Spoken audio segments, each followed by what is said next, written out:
Karena itu rapture ini sebagai suatu istirahat. Ya. Suatu istirahat yang menyenangkan. Kita mengakhiri sesuatu yang besar. Memang hidup bagi Kristus, mati adalah keuntungan. Ya. Tapi kalau kita hidup bagi dunia, mati adalah kesia-siaan dan hal yang menyesalkan.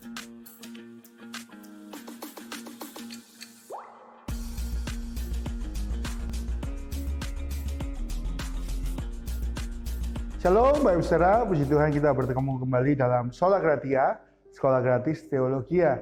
Kita belajar mengenai rapture, ya. Mungkin seringkali kita dengar mengenai pengangkatan, atau kita dengar mengenai rapture, ya.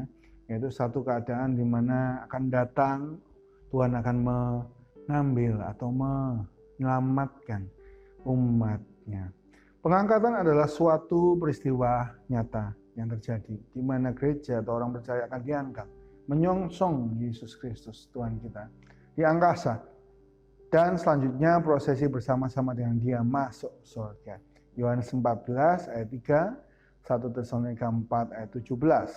Ya. Dalam bahasa Latin itu menggunakan kata rapture itu rapere, raptuve. Ya. Dalam 1 Tesalonika 4 ayat 17 dalam bahasa Yunani menggunakan kata harpazo. Ya, tulis ya.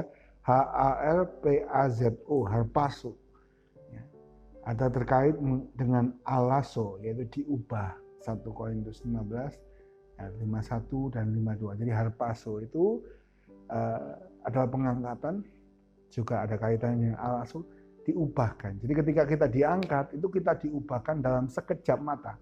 1 Korintus 15 ya, mengenai tubuh yang diubahkan.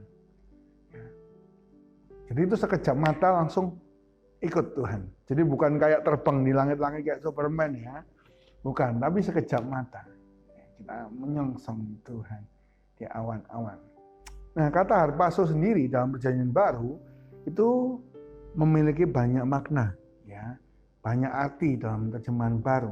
Bisa diangkat, bisa melarikan ya, atau diserong, merampas dengan paksa. Merebut, mengambil, merampas, ya. Rapio, dikepung, dipaksa, dipindahkan dari satu tempat ke tempat yang lain. Jadi sebenarnya Tuhan itu sedang mengambil miliknya dengan paksa, lalu memindahkannya, gitu ya. Rapture itu maksudnya seperti itu, karena dunia akan mengalami sesuatu yang berat di masa tribulasi. Maka Allah memberikan rapture. Dalam 1 Tesalonika 4 ayat 13 sampai 17 ada 8 hal yang dijelaskan tentang peristiwa itu. Yang pertama, suatu kesadaran. Jadi kita sadar, gitu ya. Jadi bukan pingsan lalu kembali lagi di surga, gitu bukan. Ya, terus kita sadar, oh ini rapture. Gitu. 1 Tesalonika 4 ayat 13. Yang kedua adalah suatu istirahat. Ya. Kematian orang percaya dilihat sebagai tidur yang tenang. Ya, bandingkan dengan Matius 27 ayat 52. Ini suatu istirahat bagi orang-orang percaya. Mungkin kita sedang berjuang keras ya, untuk hidup benar. Mungkin dalam keadaan keluarga kita yang nggak baik, tapi kita berusaha untuk mempertahankan hidup yang benar, hidup yang berkenan. Mungkin kondisi kita bukan dalam keadaan sehat, tapi kita berusaha untuk hidup benar, berusaha melayani. Itu sesuatu yang berat ya. Karena itu rapture ini sebagai suatu istirahat. Ya. Suatu istirahat yang menyenangkan. Kita mengakhiri sesuatu yang besar. Memang hidup bagi Kristus, mati adalah keuntungan. Ya. Tapi kalau kita hidup bagi dunia, mati adalah kesia-siaan dan hal yang menyesalkan. Nah, yang ketiga, rapture ini suatu pernyataan. Misalnya 1 Tesalonika 4 ayat 15, kerinduan Paulus terlihat ketika dia menggunakan kata kita. Jadi dia rindu pernyataan ini terjadi. Yang keempat, suatu kedatangan kembali Allah kita. 4 ayat 16, suatu kebangkitan kita. Jadi mungkin ada yang sudah mati, pada saat rapture ini juga dibangkitkan. Jadi kalau kita secara skala adalah orang mati dulu dibangkitkan, baru orang yang hidup menyongsong di awan-awan. Ya. Lalu ayat 6, suatu keangkatan pengangkatan, dan yang ketiga suatu reuni.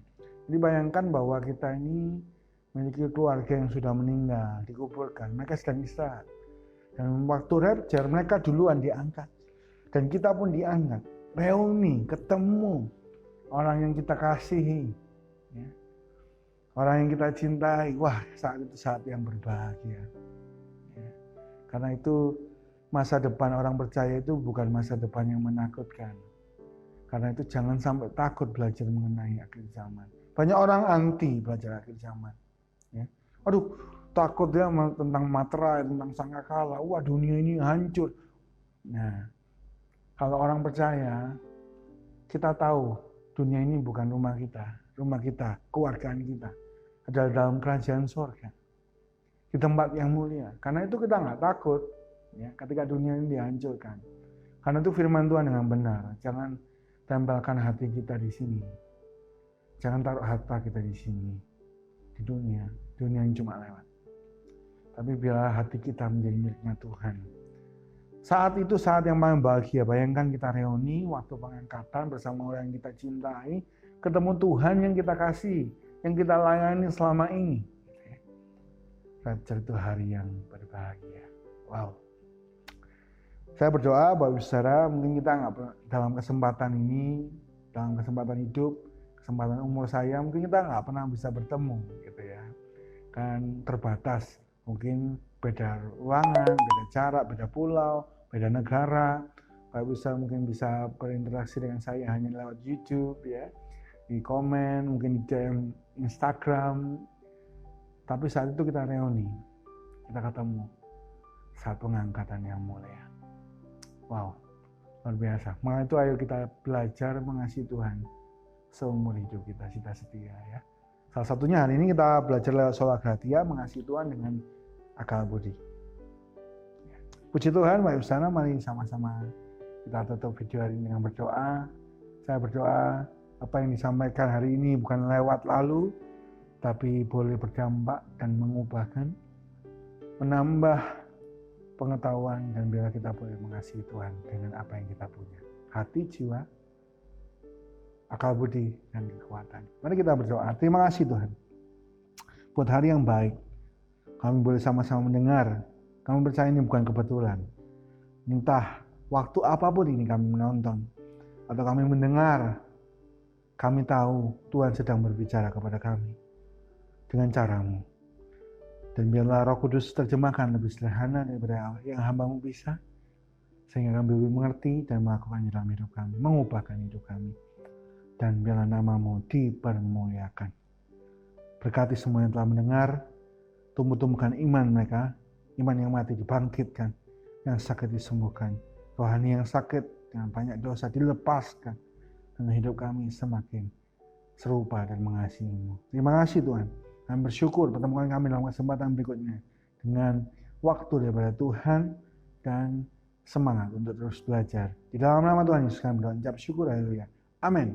Puji Tuhan, Bapak Ibu Saudara, kita sudah belajar bagian yang kedua, video yang kedua mengenai eskatologi, future event yang akan datang dari kitab Wahyu. Saksikan, nantikan video-video berikutnya untuk melengkapi dari seri ini, dan biar kita semua boleh diberkati. Kalau Bapak Ibu Saudara ingin berdiskusi, silakan diskusi di komen kita. Bagi yang ingin bertanya, lalu ada yang ingin bantu menjawab dengan apa yang mereka tahu, sangat baik, jadi berkat bagi kita semua. Dan nanti saya akan ikut di komen, ya Bapak Ibu Saudara, ya. Bapak Ibu Saudara semuanya, bagi Bapak Ibu Saudara yang ingin membagikan, bisa melalui tekan share, bagikan. Bagi yang suka tinggalkan like. Dan jangan lupa subscribe supaya kita semua boleh terupdate dengan hal yang baru yang kita bagikan melalui channel ini. Sampai ketemu dalam Sola Gratia, Sekolah Gratis Teologia. Tuhan Yesus memberkati kita semua. Shalom.